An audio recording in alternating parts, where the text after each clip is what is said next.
asalaamaaleykum sama gaa ñi tey le jeudi 13 mars 2025 am kontante bu rëy dellu soit ak yéen seen actualité géopolitique mondiale yéen ñi nga xam ne ay soppey Vladimir Poutine ngeen doon ay pro-russe xam naa ne jamono ji yéen a ngi tàccu di saraxolle ndaxte démb gis ngeen kii nga xam ne moom mooy seen xarit di Vladimir Poutine sol tenue militaire am di dugg ci fii nga xam ne moom mooy course moom ak chef d'état-major général bu armée fédération russe di Valéry Gerasimov waaye nag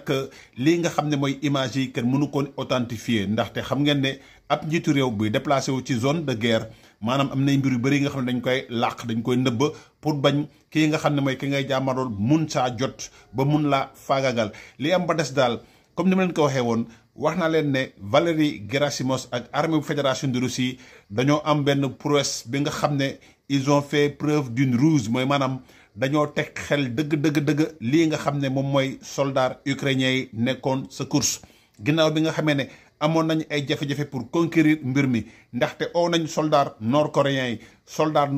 yi mënuñu woon déjjiti lii nga xam ne moom mooy soldat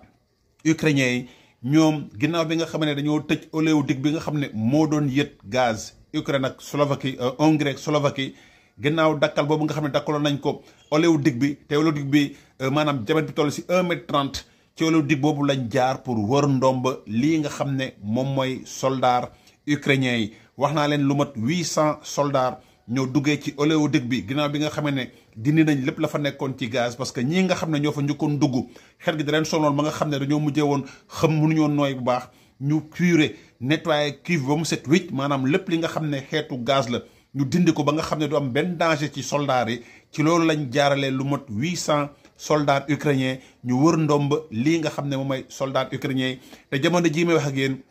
kii nga xam ne moom mooy chef d'état-major général bu armée bu ukrainienne wax na ne soldats yaa ngi retiré wu si zone bii nga xam ne moom mooy course ñoom nag ci rapport bii nga xam ne joxe nañ ko te armée bu fédération de Russe joxe ko nee nañ faat nañ lu mot 63000 Russes ukrainiens astafurlah ci course ñoom nee nañ teg nañ lu mot presque 500 prisonniers jàpp nañ leen chiffre yi nag dama leen koy jox parce que man bëgguma su may wax mbir ñu ne ma non xam ngeen chaque fois chiffre bu amee dama leen koy bëgg a indil lii mooy li nga xam ne Russes yi ñoo ko wax ñoom nee nañ ci Russe ils ont mis hors combat 68000 soldats la ñu faat ci fii nga xam ne moom mooy course loolu la bilan bi nga xam ne armée bu fédération de Russie joxe na ko ñu ne yàq nañ lu mot 7000 unités d'équipement militaire léegi ñu ne teg nañ loxo presque 500 soldats ukrainiens lii mooy bilan bii nga xam ne chef d'état-major général bu fédération de Russie jox na ko léegi nag lii nga xam ne moom mooy li ñëpp doon xaar ginnaaw pression bu tar bii nga xam ne njiitum réewum Amérique di Donald Trump ñëw na wax ne kii di Volodymyr Zelensky mooy agresseur maanaam moom moo agressé moom moo indi guerre bi moom moo tax ba guerre bi am mu tax ba mu toroxal ko ci àdduna wërngal këpp ci Maison Blanche ñu ne déetawaay mu dakkal lépp li nga xam ne ndimbal la woon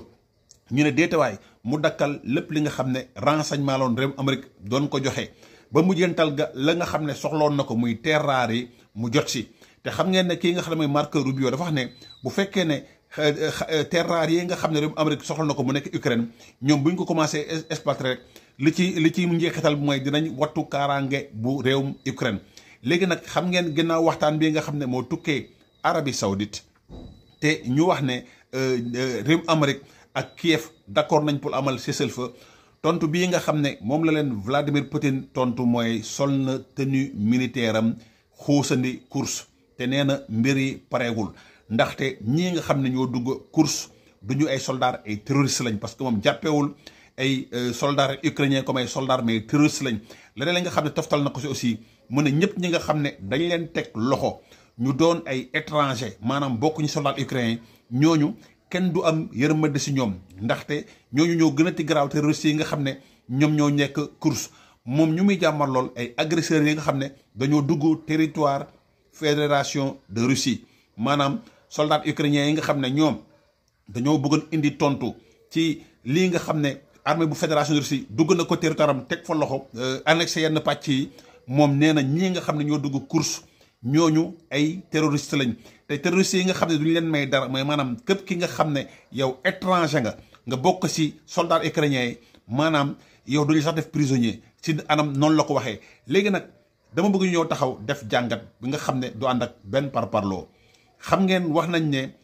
kii di Volodymyr Zelensky da yàggul dara yéen ñi nga xam ne ay soppey fédération de Russie yéen ñëpp wax ngeen ne Volodymyr Zelensky bëggul jàmm. Emmanuel Macron wax ne kii di njiitum fédération de Russie ak européen yëpp wax ne njiitum fédération de Russie bëggul jàmm. kii di Donald Trump jàpp na ne problème bi mësul nekk russe problème bii nga xam ne européens yi am nañ ko wala menace bi jógewul ci Poutine loolu Donald Trump wax àdduna yëpp di ko déglu. nee na menace buy am maanaam démocratie bii nga xam ne maanaam dañuy salfaañe liberté yi loolu mooy menace bi loolu la Donald Trump wax àdduna wërngal këpp di ko déglu. loolu moo tax bu occidentaux yi jël seen matuwaay continuer di commencé di wattu lépp li nga xam ne dafay jëm seen kaaraange. léegi kii nga xam ne moom la ñuy xaar pour mu indi cessez-le-feu moom tontu bii nga xam ne moom la tontu lii di occidentaux yi mooy maanaam ak réewum Amérique bi nga xam ne kii di Donald Trump jàpp na ne kii di Vladimir Poutine xaritam la gaynam la mu ngi wax ak moom te fexe ba dafa bëgg fexe ba ñu dindi lépp li nga xam ne ay sanction la wala ay daan la ñu tegoon ko fédération de Russie. léegi nag xam ngeen ginnaaw waxtaan bi nga xam ne ñëpp pare nañ pour ñu amal cessez-le-feu maanaam ñu xool nañuy wéeree ngànnaay yi tontu bii nga xam ne moom la njiitum fédération de Russie indi tontu ñu ñëpp gis nañ ko maanaam moom mu ngi wéyal di guerre am sol na équipement militaire am wax na nag moom lii nga xam ne mooy nettoyage bi moom da koy wéyandi kon ça veut dire que ne bu fekkee ne réewum Amérique ak njiitam di Donald Trump ak administration Trump bi nga xam ne dañoo amoon yaakaar bu wër ne waa ji seen xarit la seen gaañ la te ma yàgg leen wax ne leen bu fekkee ne am na ko wàcc àndam kii di Donald Trump moo wàcc àndam waaye Poutine musul wàcc àndam. tey bu fekkee ne aussi am na ki nga xam ne maanaam jàmm yittali ko lépp àdduna bi nga teg seen gët yéen ñi nga xam ne ngeen doon saaga njiitum réewum France di Emmanuel Macron faralu ma ko sama yoon newul ci moom damay jàngat ay fait ay xew-xew lay jàngat. maanaam man fii ma toog damay xool position ma Samba ak position ma Demba doxalin ma Samba ak doxalin ma Demba tey Emmanuel Macron moo njëkk wax ne kii di Poutine bëggul jàmm ndaxte moom xam na si dara déggoo yi nga xam ne lañ déggoo woon ci Minsk moom ak Angela Merkel kii nga xam ne moom moo salfaañi déggoo woon noonu Poutine la woon ba tax na moom mu ngi wéyal démb assemblée nationale bu réewum France voté nañ lépp li nga xam ne dafay jëm ci ndimbalu réewum Ukraine ñu ne déetawaay ministre des défense su 5 réew yi gannaaw daje bii nga xam ne dajaloon na chef d'état-major général yu Union européenne Occident yëpp te Turquie bokkoon si ñoom ñu ngi wéyandi di amal lii nga xam ne moom mooy seen position seen taxawaay ci yëpp li nga xam ne dafay indi réplique. léegi nag dama bëgg a taxaw def benn jàngat bi nga xam ne dama koy jagleel spécialement fédération de Russie ak armée xam ngeen moom wax na ne ñii nga xam ne ay étranger lañ ñëw ci fédération de Russie di ko dooleel maanaam ñooñu bu ñu leen tegee loxo maanaam du ñu leen sax def prisonnier. léegi moom xam ngeen yàgg na leen wax ne leen armée bu fédération de Russie daanaka la muy utiliser yëpp ay étranger lañ. tey def naa benn vidéo di wax ne ay sénégalais ñu ngi ci biir ay camerounais ñu ngi ci biir ay napalais ñu ngi ci biir ay nord-coréens ñu ngi ci biir ak ñeneen parce que moom xaalis bu weex tal la teg ci taabal bi pour lépp li nga xam ne da koy fay ay nit yi nga xam ne pare nañ pour joxe seen bakken maanaam loo soxla ci koppar rek moom pare na pour dépenser ko. léegi nag xam ngeen Donald Trump wax na ne ñu ngi xaar réponse bi moom mii nga xam ne moom moo nar a nekk le dindon de la farce ndaxte moom moo taxaw ne dafay dakkal opération spéciale bi moom moo wan ginnaaw occidentaux yi moom moo wañ loxo kii nga xam ne moom mooy Volodymyr Zelensky wax ko ne ko yow bëggoo jàmm yow déjà mënoo négocier nekkoo en position de force mu ñëw ne saa waay may nañ la lépp li nga xam ne dafay jëm ci li nga nangu may 18% 20% yi nga nangu may nañ la ko da nga koy jël maanaam te duñ la teg benn condition. xam ngeen ne proposition yi nga xam ne Donald Trump teg na ko yëpp daanaka Vladimir Poutine da ko gàntal ba pare waxaat nañ ne ñoom parewuñu benn yoon pour bàyyi képp ki nga xam ne da ngaa bokk OTAN wala Occident ngay indi sa armée ci fédération de Russie maanaam kii di fédération de Russie ak njiitam ak arméem ñoom dafa mel ni jaaruñu ci yoonu lii nga xam ne moom mooy cessez-le-feu maanaam luy wéer ngànnaay yi Poutine parewul pour wéer ngànnaay yi arméem parewul pour réer ngànnaay yi léegi nag dama bëgg ñëw si benn mbir pratique yàgg naa leen ko wax xam ngeen ñun ñëpp xam nañ ne fédération de Russie moo ëpp doole fuuf moo ëpp ngànnaay fuuf ay ndimbalam amul condition parce que ñëpp ñu koy dimbali maanaam ñoom teguñu si benn condition muy Iran muy Corée du Nord muy Chine xanaa Chine bi nga xam daal ñemewul joxe yenn mbir yi waaye ñeneen ñi nga xam ne ay alliés lañ ñoom seen dimbal teguñu si benn condition. léegi nag lii nga xam ne moo ci topp xam ngeen occidentaux yi ñoom si ndimbal lii nga xam ne dañ koo calibré maanaam dañ koo natt dañoo ne yow armée ukrainienne lañ la soxla pour ngay defar sa bopp kese lañ lay jox maanaam ñoom fexe nañ ba opération spéciale bii nga xam ne fan la waroon doon 3 ans maanaam saa ñu bëggee stabiliser front bi dañ koy stabiliser te ñëpp xam nañ ne